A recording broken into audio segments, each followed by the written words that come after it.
Assalamualaikum warahmatullahi wabarakatuh. Perkenalkan, nama saya Dwi Febriana. Saya dari MJ 104. Sini saya akan menjelaskan proyek-proyek ICT.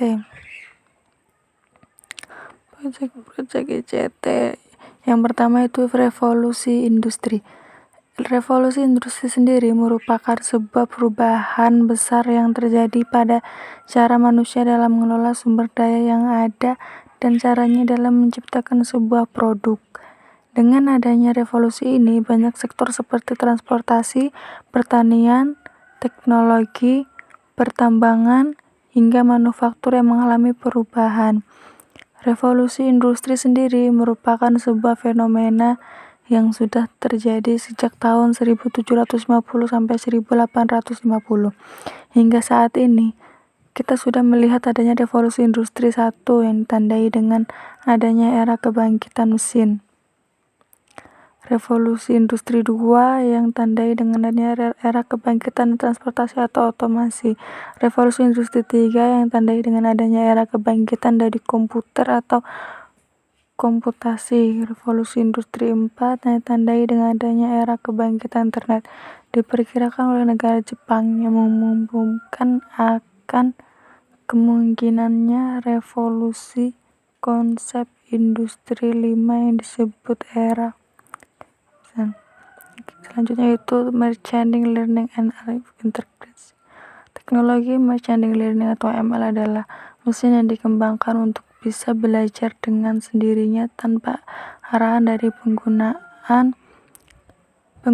Pembelajaran mesin dikembangkan berdasarkan disiplin ilmu lainnya seperti statistika, matematika, dan data mining, sehingga mesin dapat belajar dengan menganalisa data tanpa perlu diprogram ulang di pemerintah. Kecerdasan buatan atau artificial intelligence atau AI adalah simulasi dari kecerdasan yang dimiliki oleh manusia, dimodelkan di dalam mesin dan diprogram agar bisa berpikir seperti halnya manusia. Sedangkan menurut Ensel, kecerdasan buatan adalah aktivitas penyediaan mesin seperti komputer dengan kemampuan untuk menampilkan perilaku yang dianggap sama cerdasnya dengan jika kemampuan tersebut ditampilkan oleh manusia itu sendiri.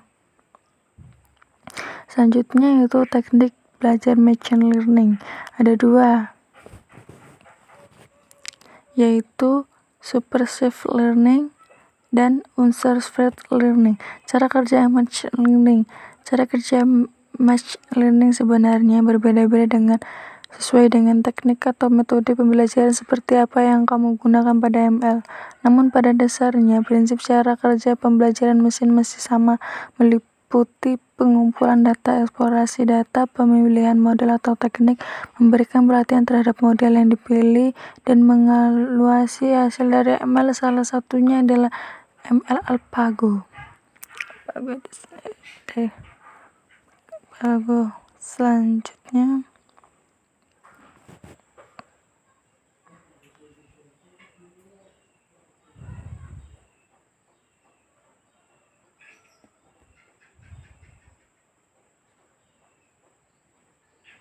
Selanjutnya yaitu media sosial. Media sosial adalah media daring yang digunakan untuk kebutuhan komunikasi jarak jauh, proses interaksi antara user satu dengan user lain, serta mendapatkan sebuah informasi melalui perangkat aplikasi khusus menggunakan jaringan internet. Tujuan dari adanya sosial media sendiri adalah sebagai sarana komunikasi untuk menghubungkan antar pengguna dengan cakupan wilayah yang sangat luas. Agar pengguna media sosial atau medsos lebih mudah dan cepat, dibutuhkan koneksi internet yang sangat stabil dan cepat. Tidak perlu lagi menghubungkan orang lain melalui kabel telepon atau alat komunikasi tradisional.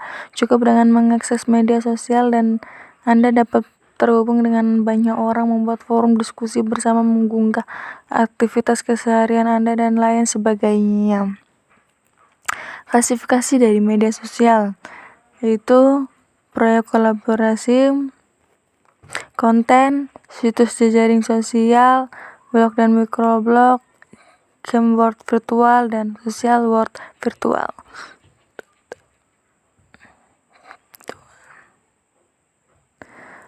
Rekomendasi jenis media sosial untuk bisnis itu ada Facebook, YouTube, Instagram, LinkedIn, Twitter, WhatsApp. Aplikasi ini yang biasa sering digunakan manusia untuk jejaring media sosial. Aplikasi ini sangat umum sekali digunakan. Banyak sekali yang menggunakan aplikasi ini, yaitu penerapan TIK di masyarakat. Pesatnya perkembangan teknologi informasi di berbagai bidang tak terlepas dari perannya dalam membuat, menyimpan, menyampaikan, hingga menyebarkan informasi. Penggunaan perangkat elektronik seperti televisi, komputer, dan smartphone pun turut membuat teknologi informasi yang dibutuhkan masyarakat luas.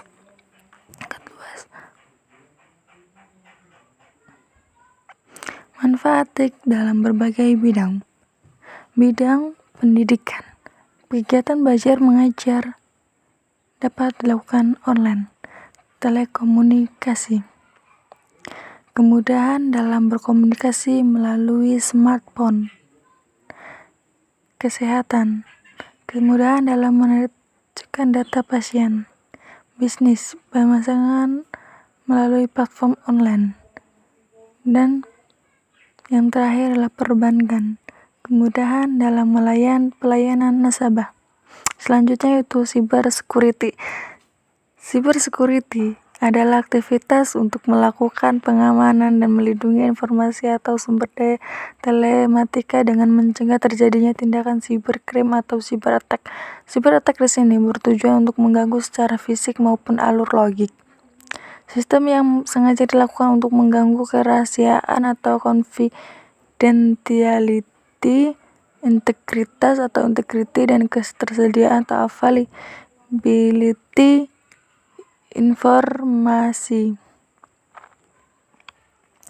Motif dari cybercrime sangatlah bermacam-macam, mulai dari bermotifkan kebencian atau mencari keuntungan semata, tapi ada juga yang bermotif moral. Bermotif moral di sini biasanya adalah meretas sistem untuk menguak sebuah kebenaran dari apa yang ada di dalam sistem tersebut.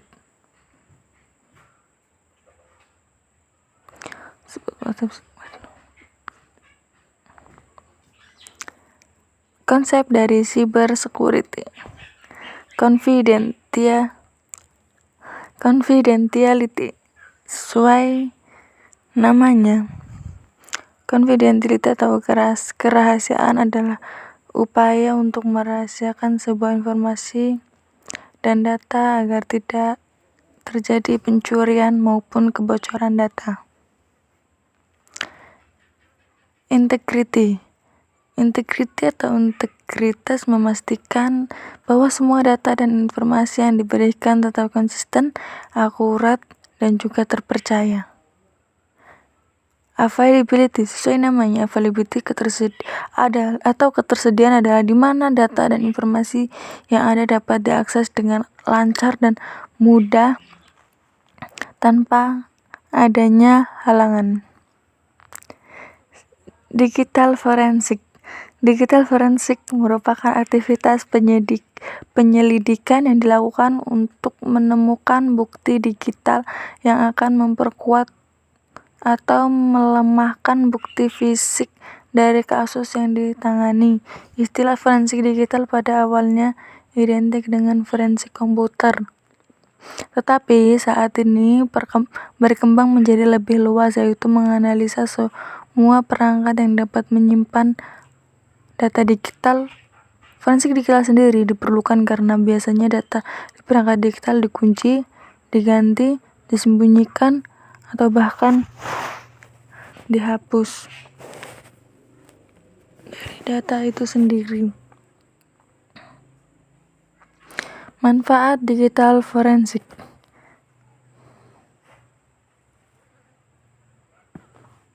Beberapa organisasi atau perusahaan komersial memanfaatkan komputer forensik untuk kepentingan sebagai berikut: pencurian properti intelektual, industri mata-mata atau SPY, penyimpangan kekuasaan, penyidikan penipuan, penyidikan yang berhubungan dengan bangkrutnya satu organisasi atau perusahaan, penyimpangan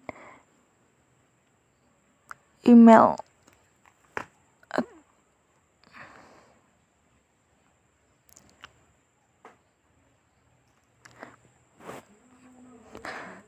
Sekian dari saya. Wabillahi taufiq wal hidayah. Wassalamualaikum warahmatullahi wabarakatuh.